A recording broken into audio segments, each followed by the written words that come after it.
Today, we will look at a case that took place in Minnesota back in 2013. 30-year-old Kira Steger was employed as a store clerk at a clothing store located in the Mall of America. She was passionate about her job and never skipped a shift. So when on February 23, 2013, she didn't come to work, her co-workers got worried. They tried to get in touch with Kira, but she didn't return their calls or text messages, and the police were soon informed that she was missing.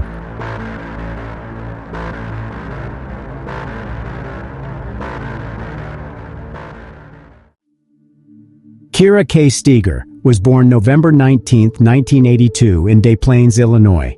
She was the daughter of Marcy and Jay Steger, who described her as a lively, dedicated, and sweet daughter. Kira was employed at the Mall of America and worked for 2 stores there, Wet Seal and most recently, Delia's. Her co-workers were not only great friends, but Kira considered them part of her family. Kira possessed a unique talent for recognizing people's strengths that they themselves didn't notice. She planned and hoped for a promising future, which looked bright and serene. Sadly, all her dreams ended in an instant when Kira mysteriously vanished. On Thursday, February 21, 2013, Kira had a shift at work. Her co-workers said she had been feeling good and planned to go to a nice restaurant with her husband after the store closed. Kira and Jeffrey Trevino got acquainted 3 years ago. They immediately ignited a spark between them and started a romantic relationship, which ultimately resulted in a wedding. Generally, Kira and Jeffrey seemed to be a happy and stable married couple. There might have been occasional disagreements between them, but it all was kept within their own circle. Neither relatives, friends, nor co-workers were aware of them at the very least. 2 days later, on Saturday, February 23rd, when Kira did not come to work, her co-workers were concerned because such behavior was not typical of her. She was on time, strict with herself and others, never tolerated being late, and adhered to her schedule. Having failed to reach Kira, her co-workers called Jeffrey, but he had no idea where his wife had gone. As per Jeffrey, Kira had left the house the previous morning and had not been back since. It wasn't really worrying to him because Kira had a tendency to occasionally disappear for a day or two. She would stay the night at a friend's house or go to a relative's place unannounced. One thing that might have caused worry was the bad weather that day because it had been snowing heavily. Jeffrey suggested that maybe there was something that could have happened to her on the way. Perhaps her car got stuck and her cell phone battery ran out of power. On the same day, having received no news from his wife, Jeffrey filed a missing persons report and got in touch with Kira's family. Her family members were surprised by the mysterious disappearance of their loved one, and it was a big blow to them. Having received a missing persons report for Kira Steger, detectives immediately got to work. As it is common in such cases, the investigation started with questioning the spouse and searching the nearest surroundings. This was no exception. Detectives went to Jeffrey's residence to talk to him. Jeffrey informed detectives that on Thursday, he and Kira were looking to have some time together. They had dinner, conversed, played bowling, and eventually left the mall. By Jeffrey's account, he and Kira headed home straight away as Kira intended to watch a movie. Jeffrey also told detectives that his wife left their house the next day, which was a Friday, around 8:30 a.m. An event was scheduled at work, and her mandatory presence was required. She was conducting herself as usual, and he didn't see anything strange. Jeffrey found it nothing out of the ordinary that Kira would disappear from time to time, although he didn't even know where she was or who she was spending time with. They had been having relationship problems for a few months, said Jeffrey. However, he didn't see it as serious or alarming, considering it to be just minor arguments that occur in all families. The detectives started asking Jeffrey who Kira might be staying with, asking if she might have had a lover. The man refused this suggestion, as he had personally asked Kira about this and got a negative response. In Jeffrey's words, he really loves his wife and trusts her. The investigators passed on all the information they managed to collect about Kira and her car to the on-duty patrols. The detectives went to the Mall of America themselves in order to confirm the credibility of Jeffrey's words and possibly pick up some clues. Mall of America is among the biggest shopping malls worldwide. It is situated in Bloomington. It features 520 stores, theme parks, an oceanarium, movie theaters, a golf course, and much more. Therefore, it's not surprising that the mall is fitted with numerous security cameras. Knowing at what time Kira had left work on February 21st, the detectives looked into that moment. The footage showed nothing out of the ordinary. Jeffrey's account held true. He met Kira after work and they hung out at the mall for a while, then went down to the parking lot and drove away. There were no arguments between them, and the evening appeared to have gone fine. Nothing is as bad as just waiting without any knowledge of what's going on, and with each successive day, the anxiety for Kira's life was getting progressively worse. Lacking any news from her and having grown tired of waiting, Kira's family traveled to Bloomington in an effort to try to help with the investigation. They had flyers printed with her pictures on them, posted them on poles, and distributed them to passers-by on the street. Their objective was to attract as much attention as possible to the search for Kira. They realized they could not simply stand by, but had to do everything they could to find their loved one. While Kira's family was distributing leaflets, the investigators continued their inquiry. When interviewing the couple's neighbors, officers noticed a surveillance camera installed on one neighbor's house. The camera rotated sideways, and in one of its angles, it captured Kira and Jeffrey's home. Thus, the investigators asked the homeowner to copy the camera footage for them, as they hoped to uncover some clues from it. In the meantime, a cell phone company's records arrived and provided investigators with a new lead. According to Kira's phone records, she had another man in her life besides Jeffrey. He turned out to be Ryan Wendt, who was the manager of the same store chain in one of which she was employed. They had a very intense and lengthy relationship and corresponded frequently. Police were able to ascertain that Ryan Wendt was out of state, and while a search for Kira was ongoing, Ryan was traveling in his car towards Colorado. This man was of major relevance to the investigation, because in addition to having a romantic relationship with Kira, he also moved out of state the same time she disappeared. Maybe it was a mere coincidence and nothing more, or perhaps things were completely different, and his escape hides something behind it. It is the investigators who would have to find the answer to that question. Regardless, the detectives managed to reach Ryan, and he consented to appear for questioning in Colorado, where he was asked many questions. He stated that he last contacted Kira while he was driving his car across South Dakota and exchanged texts with her. These text messages had been sent shortly before Kira's disappearance. Upon reviewing the timing of the text messages, detectives determined that Kira had been in contact with her new lover just as she was dining with her husband. It was abundantly clear from the correspondence that Kira was increasingly becoming distant from Jeffrey. The investigators examined Ryan's phone to determine his location with respect to the cell towers and reviewed his credit card statements. It appeared he was really out of state that particular evening and had no way of being connected to Kira's disappearance. He was released and dropped from the list of suspects on that basis. The timestamp of the messages revealed that Kira was still texting with Ryan even when she arrived home with her husband. However, their communication ended after 11:44 p.m., and since then, Kira's phone has been inactive. Meanwhile, a different team of investigators was getting ready to examine the video footage from the surveillance camera installed on Kira's neighbor's residence. This camera captured much of the street, sweeping left and right. However, it was turning much too quickly, and that made observation difficult since if the investigators spotted something suspicious, the camera would rotate to the other side in an instant. Jeffrey and Kira's house was seen only for a brief few seconds as the camera shifted to the right. Jeffrey stated that after eating dinner and bowling, he and Kira went home, watched a movie, and retired to bed. However, when investigators reviewed the video footage, they noticed that right after 2 a.m., Kira's car reversed into the yard. Because of the low quality of the footage and the constant motion of the camera from side to side, it was hard to tell precisely what was happening on screen at that time, but the car soon moved away from their house. Jeffrey attributed the night drive to the fact that Kira had told him to pump gas in her car prior to her commute tomorrow, so he went to the gas station. Surprisingly enough, his story was true. He was really seen at the gas station at around 3:30 at dawn. However, The detectives discovered that after leaving the gas station, he didn't return home, but for some reason made his way towards the highway. It is unclear where he headed next. The neighbor's camera did not record him coming home, but it could have been a mere coincidence as it was rotating constantly. Thus, it is possible, theoretically, that Jeffrey could have gotten back home later in the day when the camera was facing the other direction. When investigators looked at the footage further, they observed that Kira's Chevrolet drove away at 9:21 a.m.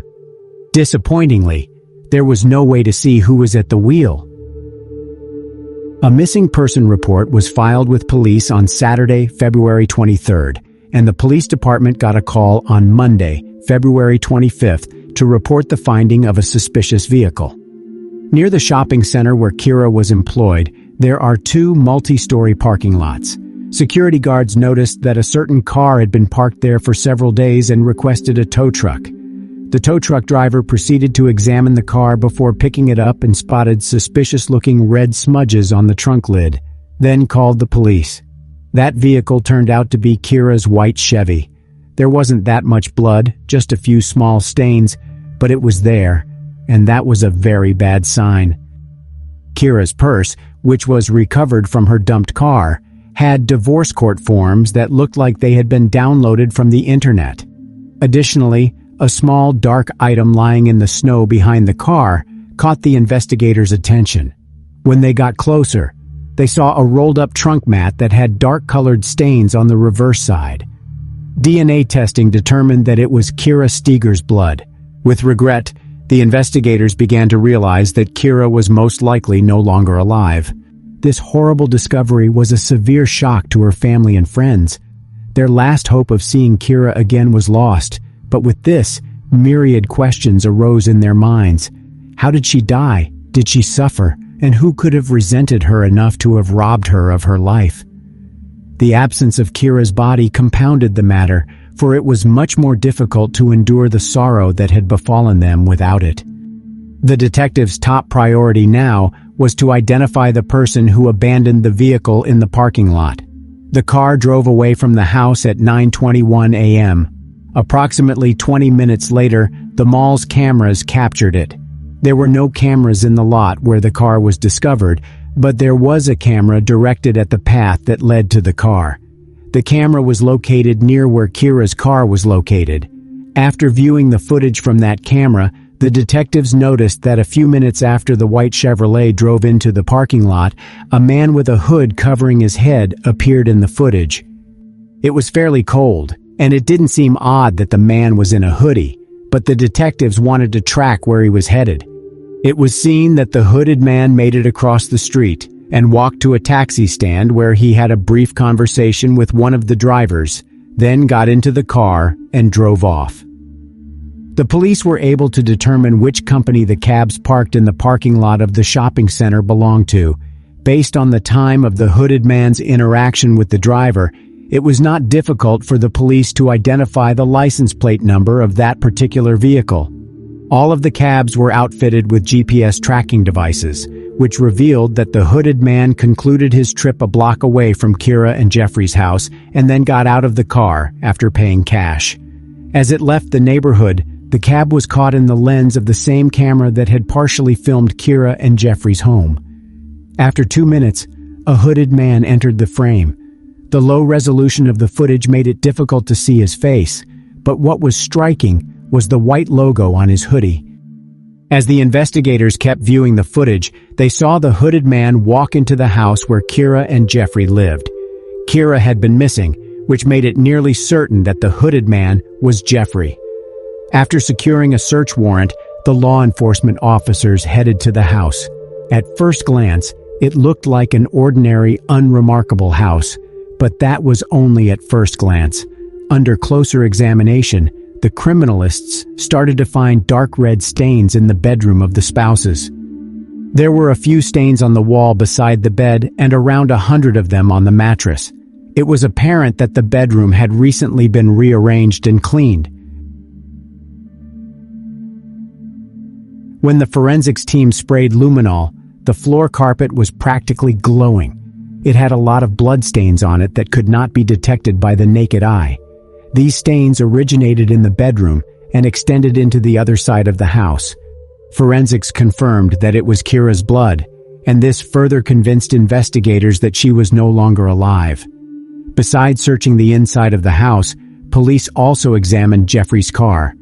The car itself didn't have any blood in it, nor did they notice any evidence of a struggle, yet they still managed to find something of interest. A gas station receipt was found in Jeffrey's car, issued an hour and 40 minutes before Kira's car was left in the mall parking lot. Based on the receipt information, the purchase was made with Jeffrey's card. Detectives proceeded to that gas station to review the security footage. The footage captured Jeffrey filling up his car, then going inside and withdrawing cash from an ATM. This footage provided a glimpse of Jeffrey's face and showed that he had a logo on his jacket, in the chest area, that looked like the logo on the man from the earlier footage. On the basis of this recording and all evidence found in the house, 39-year-old Jeffrey Trevino was placed under arrest. He was brought to the station for questioning and was now the prime and only suspect. Immediately from the interrogation room, Jeffrey reached his attorney, who advised him to exercise his right to remain silent. The police had sufficient evidence to charge him, but the most compelling evidence of his guilt would be the body. No one had any doubt that Kira was dead. The police, together with Kira's family and some volunteers, spent months searching for her. In late March, as the snowdrifts started to clear, volunteers discovered a strange bag by the roadside at Keller Lake, a few miles from Trevino's house, and called the police. The bag contained a bloodied pillow, a shirt, and a bra. The forensics team linked the finding to Kira, as her DNA was detected on the items. The lake was still encrusted with ice, which hampered the search, but still divers surveyed the water body. Still, they found no remains in it. The area around the lake was searched multiple times using 4 search dogs trained to find bodies, but this too was fruitless. 2.5 months following Kira's disappearance, on May 8, 2013, the St. Paul Police Department got a disturbing call. The male caller told the operator that he had seen what appeared to be a dead body in the Mississippi River. What police officers recovered from the water did actually prove to be a body. There were no clothes on it. Dental records determined that it was the body of Kira Steger. She suffered severe blunt force trauma to her forehead and a fractured index finger on her left hand.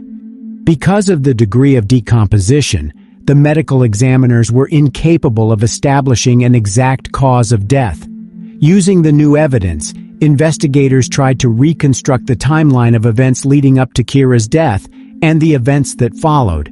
They speculated that when Kira and Jeffrey came home, he became aware or saw that she was texting someone else. Kira was unwilling to show the correspondence to her husband, at which point he forcefully snatched her phone away from her and broke her finger. After seeing the romantic correspondence, Jeffrey grew even more enraged and, in a fit of anger, took Kira's life and then tried to conceal evidence of the crime. He used her car to drive to the house, put the body in the trunk, then went to a gas station, and from there to the river, where he disposed of the body. He subsequently drove back home, dumping the bag containing Kira's pillow and clothes along the way.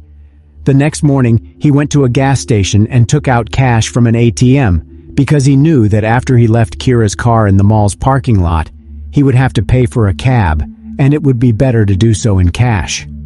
After disposing of Kira's car, Jeffrey went home and worked the rest of the day on cleaning the house. With his trickery, Jeffrey intended to convey the impression that Kira had driven away in her car by herself that morning and that she was perfectly fine. However, thanks to surveillance cameras, his plan failed. In October 2013, a jury convicted 39-year-old Jeffrey Trevino, concurring with the defense that his acts were not premeditated and that the crime was the outcome of a heated and sudden argument following the discovery of his wife's infidelity. Prior to the sentence being announced by the judge, Kira's family members made their statements. "This monster is a calculated criminal," said Carrie Ann Steger, Kira's sister. "He deserves no mercy. Kira's mother, Marcy, stated that Trevino certainly showed her daughter no mercy. "He dumped my daughter like a piece of trash into the nation's most polluted body of water," she said. Still, her father, Jay, said whatever the punishment, it will never make up for the pain Trevino has caused their family. "No matter how much time you give Mr. Trevino, it's not enough. Never enough," he said. In November 2013, Jeffrey Trevino was given a 27-and-a-half-year prison sentence. He will become eligible for parole in 2031.